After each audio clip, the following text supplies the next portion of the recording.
I'm at Veteran Barbecue. This is the first Korean barbecue I went to on my first night in Da Nang, Vietnam. This place is pretty large, a very nice setup. I was fairly impressed, but mostly impressed by this giant stone grill. If you ever have a chance to come to Da Nang, Vietnam, you've got to experience this.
I'm at Veteran Barbecue. This is the first Korean barbecue I went to on my first night in Da Nang, Vietnam. This place is pretty large, a very nice setup. I was fairly impressed, but mostly impressed by this giant stone grill. If you ever have a chance to come to Da Nang, Vietnam, you've got to experience this.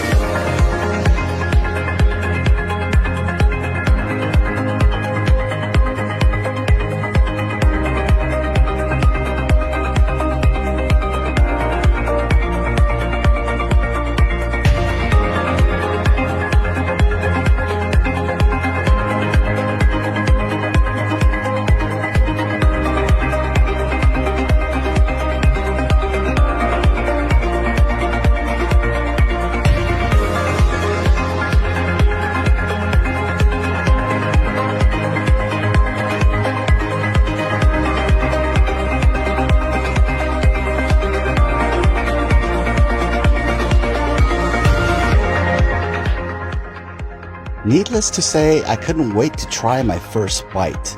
The meats looked really good. Everything was a little bit different here from your traditional Korean barbecue, at least the ones I'm used to in California and Las Vegas. But the meats were very high quality, grilled very well off of the temperature of that hot stone grill. The green onions here was in some sort of a sesame oil mix. It kind of gave it a watered down texture, slightly blanched feeling. Although it wasn't blanched, I think it was drenched with the sesame oil. I had never really had anything like this. It went really well with the highly marbled thin slices of beef. The fat is highly prized in Korean barbecue.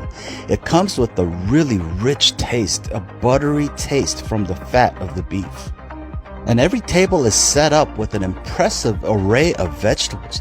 And how impressive is this? The oyster mushrooms had the Veteran Restaurant logo branded on them. The service here is excellent.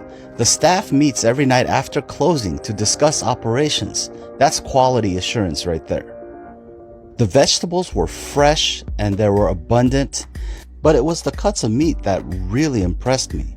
The owner doesn't overly marinate his meat. He had formal training and he loves meat.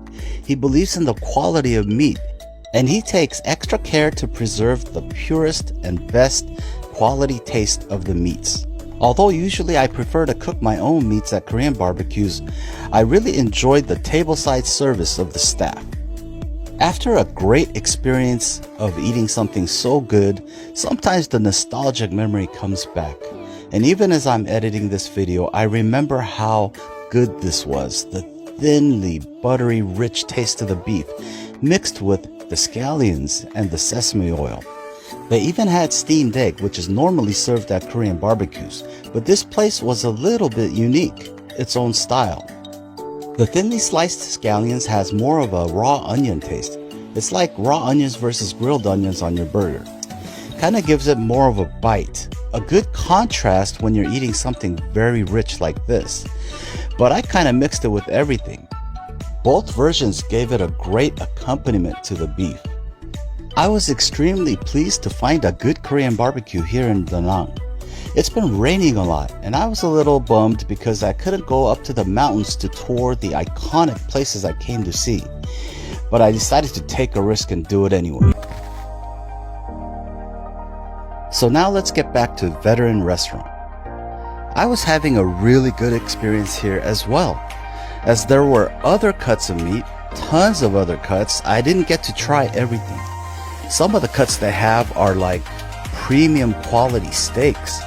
I would love to try it, it's just that I was getting pretty full. The stone grill was leaving a really good char on the meats and making it taste really good. I had never had anything like this. The whole setup in the restaurant with all the wonderful sides, the sides that you normally find in a Korean barbecue. So it is a Korean barbecue, but I really found this place to be unique, a little different with a style of its own. As the marinades, none of them were really sweet, and the owner told me he did that on purpose to preserve the true taste of the meat, as I mentioned earlier in the video. Now for these, I started to make the wraps with the vegetables. The leafy lettuce wraps with a little bit of garlic, chili, and then the Korean samjang, which is kind of like a sweet bean paste. And I started to like these chopped green onions and sesame oil more and more as I ate, because they were so wonderful. I had to put them in every wrap. These pink things are pickled radishes. It gives the effect of putting pickles into a burger. It kind of counters the rich taste of the meat. They're wonderful. Adds a great texture, a little crunch to your wrap. I've explained in my previous Korean barbecue videos that you can make wraps any way you want them, or not make them at all. Some people, and even myself sometimes, I would just prefer to eat the meat itself with a little bit of salt, sometimes a little bit of sauce. And when I'm in the mood, I'll put them in these wraps, and they are wonderful. Great contrast of texture, flavors, healthy, a little healthier anyway because you're adding the vegetables. Just wonderful. I love these wraps. But I don't put every cut of meat into the wraps. Some of the steaks I would just eat on its own. And even the thinly sliced ribeye or beef slices, I would just prefer with just a little bit of salt, sometimes a little green onion and sesame oil, like the one that they provide here. But Veteran Restaurant, Veteran Korean Barbecue,